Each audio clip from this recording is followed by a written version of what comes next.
మీకు 60 ఏళ్ళు నిండాయా? మీ దగ్గర సీనియర్ సిటిజన్ కార్డ్ ఉందా? ఉంటే మీరు చాలా అదృష్టవంతులు. లేదా? అయితే ఈ వీడియో మీకోసమే.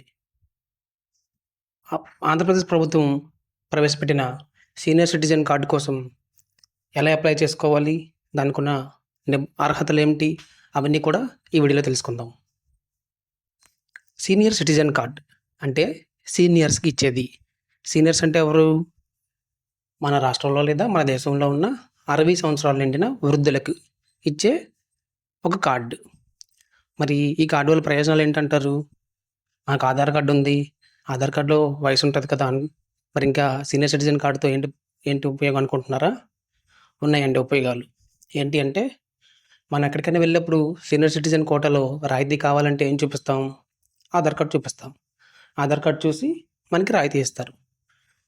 అదే ఇప్పుడు మనం ఏ పాస్‌పోర్ట్ తీసుకోవడానికో, లేదంటే బ్యాంక్‌కి వెళ్ళినప్పుడు ఆధార్ కార్డ్‌తో పాటు మరిన్ని డాక్యుమెంట్స్ అడుగుతారు.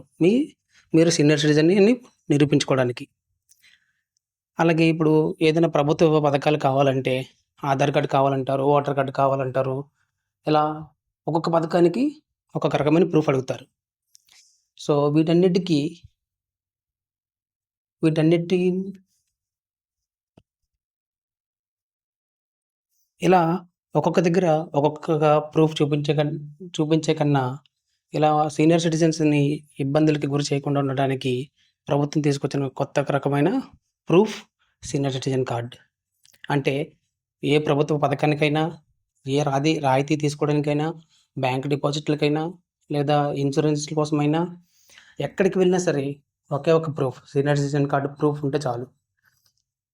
సో, మీరు ఆల్రెడీ సీనియర్ సిటిజన్ కార్డ్ తీసుకున్నట్లయితే ఓకే. తీసుకోకపోతే ఇప్పుడు మనం ఈ సీనియర్ సిటిజన్ కార్డ్‌కి కావాల్సిన డాక్యుమెంట్స్, అప్లై చేసే ప్రాసెస్ గురించి తెలుసుకుందాం.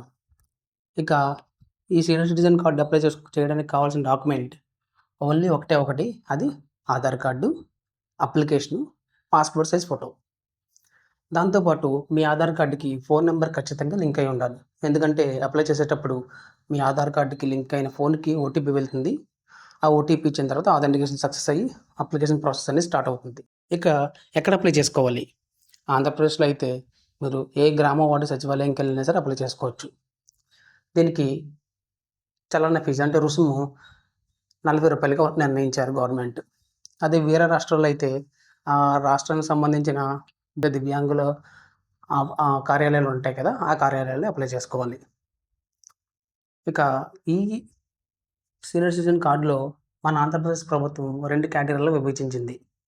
ఏంటి ఆ కేటగిరీలు అంటే category A, category B. Category A అంటే ఆధార్ కార్డ్‌లో ఎటువంటి మార్పులు చేయలేని వాళ్ళు కేటగిరీ ఏ కిందకి వస్తారు.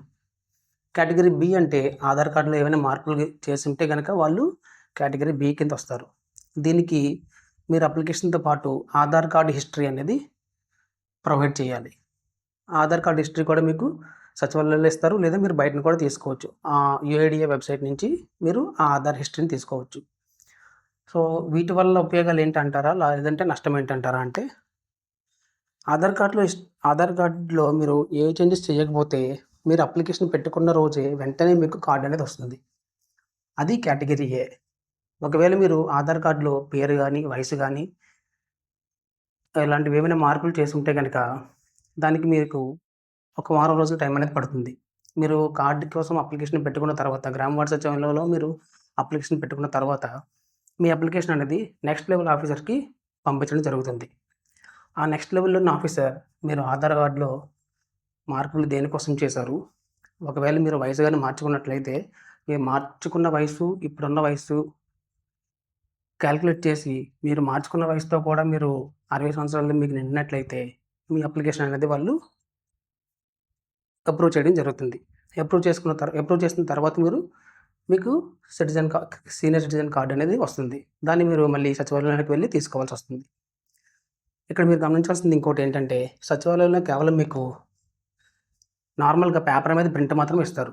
దాన్ని మీరు బయట గాని ఎక్కడైనా సరే కార్డ్ కింద తయారు చేపించుకుంటే అది మీకు కార్డ్ కింద హ్యాండ్‌ఫుల్‌గా ఉంటది.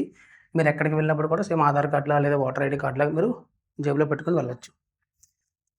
ఇది మనకి సీనియర్ సిటిజన్ కార్డ్‌కి కావాల్సిన దరఖాస్తుకి కావాల్సిన ఆహ్, డాక్యుమెంట్స్ అలాగే అప్లికేషన్ పెట్టుకునే ప్రాసెస్. ఇక మనం సీనియర్ సిటిజన్ కార్డు వల్ల మనకు లభించే ఉపయోగాలేంటో చూద్దాం. మొదటిది ప్రయాణంలో రాయితీ. అంటే ఆర్టీసీ బస్సులో మనం ప్రయాణం చేస్తున్నప్పుడు సీనియర్ సిటిజన్ కార్డు ఉన్న వాళ్ళకి, అంటే 60 సంవత్సరాలు దాటిన వాళ్ళకి 20% రాయితీ ఇస్తారు. 25% అండి. 50% కాదు. కొంతమంది 50% అనుకుంటున్నారు. కానీ అది కాదు. 25% రాయితీ మాత్రం ఇస్తారు. అలాగే రైళ్లలో మీకు లోవర్ బర్త్స్ అనేవి అలొకేట్ అవుతాయి. ఇక పాస్‌పోర్ట్ సేవా కేంద్రాల్లో మీరు పాస్‌పోర్ట్ అప్లై చేసుకున్నప్పుడు మీకు డిస్కౌంట్ అనేది లభిస్తుంది. ఇక గవర్నమెంటు ఇచ్చే వివిధ ప్రభుత్వ పథకాల్లో ఈ సీనియర్ సిటిజన్ కార్డ్ ఎంతగానో ఉపయోగపడుతుంది. అలాగే పిల్లలు చూడని తల్లిదండ్రులు చాలామంది వాళ్ళకి ఏ ఆధారం లేకుండా ఉంటారు కదా! అలాంటి వాళ్ళకి వృద్ధాశ్రమంలో ఈ సీనియర్ సిటిజన్స్ కార్డ్ చూపించిన వెంటనే వాళ్ళకి ఆశ్రయం ఇస్తారు. ఇలా సీనియర్ సిటిజన్స్‌కి లభించే అన్ని రకాల పథకాలకి కూడా ఈ కార్డ్ అనేది ఎంతో ఉపయోగపడుతుంది. అంటే వివిధ పథకాలకి మీరు రకరకాల డాక్యుమెంట్స్ చూపించకుండా ఒకే ఒక డాక్యుమెంట్ చూపించి మీరు ఆ పథకానికి కావాల్సిన ప్రయోజనాలు పొందగలుగుతారు. సో, ఇవండి సీనియర్ సిటిజన్ కార్డు వల్ల కలిగే లాభాలు. దాన్ని మీరు ఎలా అప్లై చేసుకోవాలి, కావాల్సిన డాక్యుమెంట్స్ అన్నీ కూడా వివరంగా చెప్పాను.